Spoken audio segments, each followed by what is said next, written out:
extravagante. Yo quiero dedicar estas palabras a la honestidad y a la valentía de nuestro comandante en jefe. Cuando él, no sé por qué razón, tiene que haber sido por una profunda razón política, se responsabilizó con la OMAP y con el tema de la discriminación sexual, cuando él no tenía esa responsabilidad, pero lo asumió con esa valentía, con esa entereza.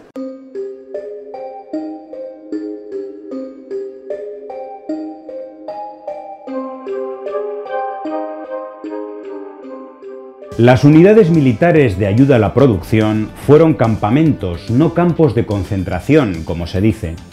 Allí realizaban tareas agrícolas varones que se negaban al servicio militar, testigos de Jehová, por ejemplo, y jóvenes considerados no aptos, entre otros, muchos homosexuales. Creadas en 1965, desaparecieron en 2 años y medio y fueron una gran injusticia, reconocía el propio Fidel Castro hace unos años.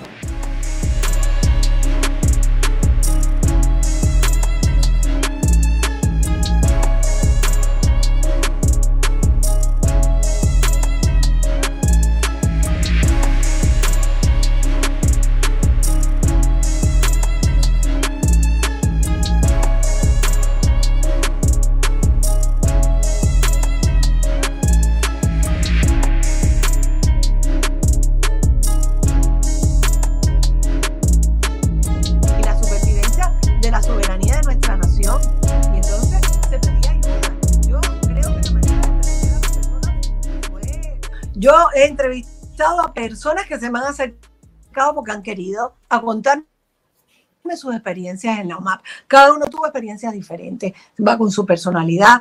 Además, la OMAP eran unidades, lo que se había creado era lo que ahora es el EJT. O sea, la idea que tenían las Fuerzas Armadas era crear un servicio militar, sobre todo con campesinos, era la idea, para apoyar la producción de alimentos.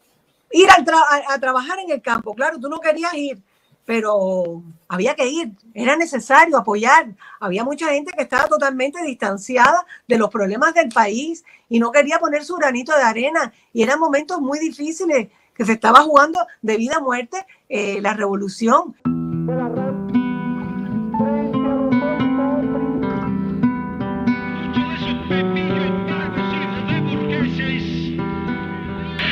Algunos de ellos con una guitarrita en actitudes elvis-preslianas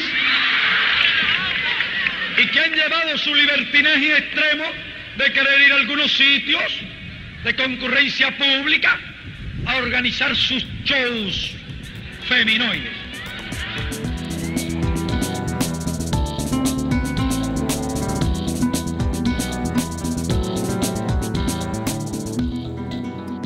El primer llamado era un llamado de verdad de marginales, de gente callejera, de gente sin trabajo, pero el segundo llamado fue más sofisticado.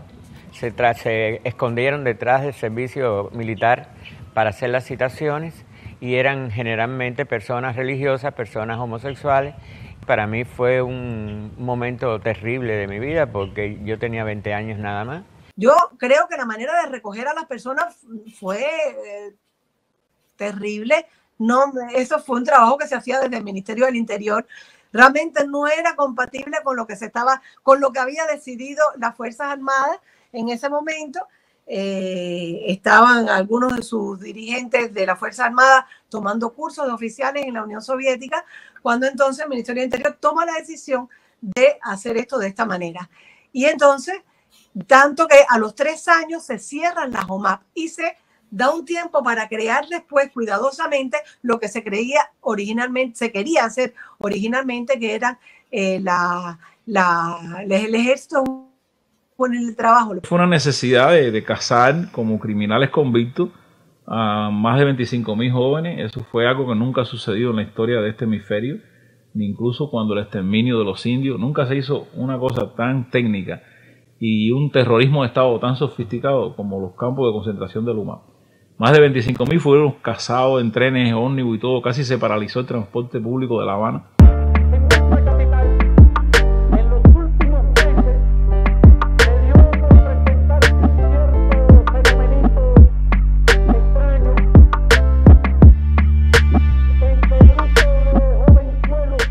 cuando al principio salíamos en aquellas cordilleras de presos, por los terraplenes aquellos, los campesinos de aquella zona, cuando venían de frente a nosotros, se iban separando lo más posible y caminaban pegados a la caña con tal de no aproximarse a nosotros, que íbamos custodiados con una gente con fusiles.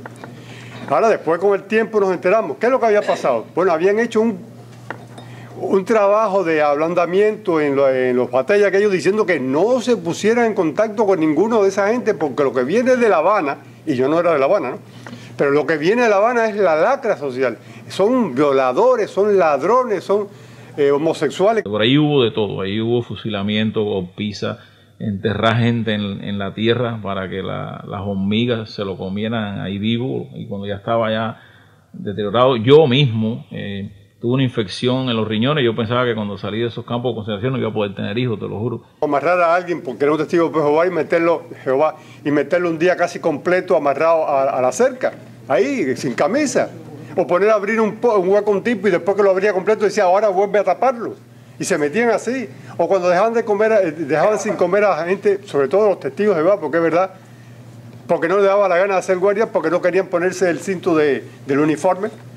Y la única forma tenían de comer a esa gente cuando nosotros le brindábamos algo por la noche, un pedazo de pan o lo comiera.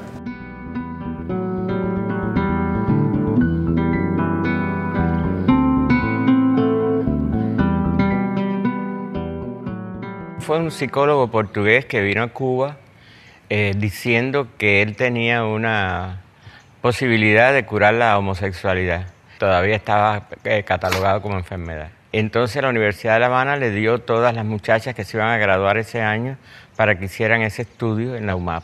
Fueron a todas las compañías. Cuando llegó a mí, me hizo toda la entrevista y entonces el final de la entrevista fue poner en el resultado de la entrevista, poner homosexual recalcitrante. En la UMAP habían directores de la UMAP que no eran homofóbicos y que trataron bien a su gente y que fueron comprensivos, y otros que eran unos animalones.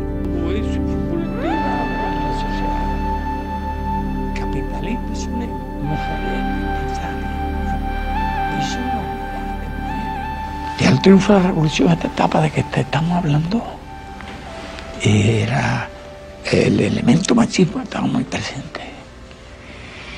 Y ideas generalizadas prácticamente relacionadas con la presencia de los homosexuales en las unidades militares. Era un aspecto del machismo, era ¿no? una cultura.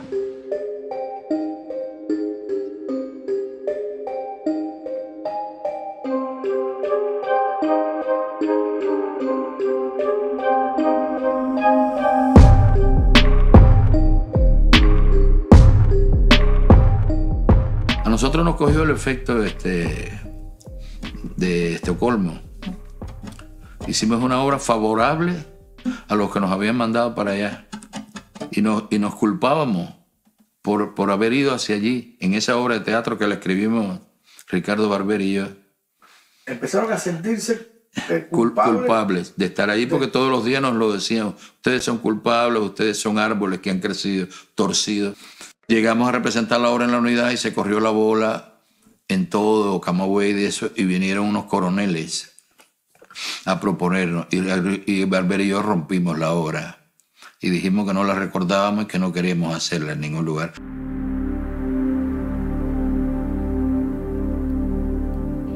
In 1965, forced labor camps were set up in the province of Camagüey.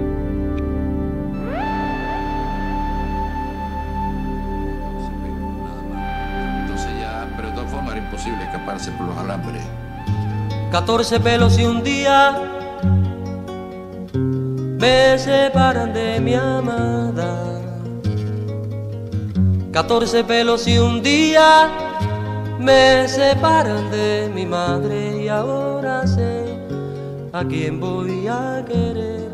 Tanto que por las quejas que llegaron a través de la Federación de Mujeres Cubanas, Casa de las Américas, que ya existía, por otras vías, entonces llegan al partido, llegan a las Fuerzas Armadas, se hace una investigación. Yo conocí a un psicoanalista francés que trabajaba en esas investigaciones, porque trabajaba con la esfera educativa del ejército, y él me contó que ellos fueron convocados a hacer una investigación, entrevistar a todas las personas que estaban en la UMAP, hicieron el informe y a partir de ese informe la Fuerza Armada cerró las UMAP.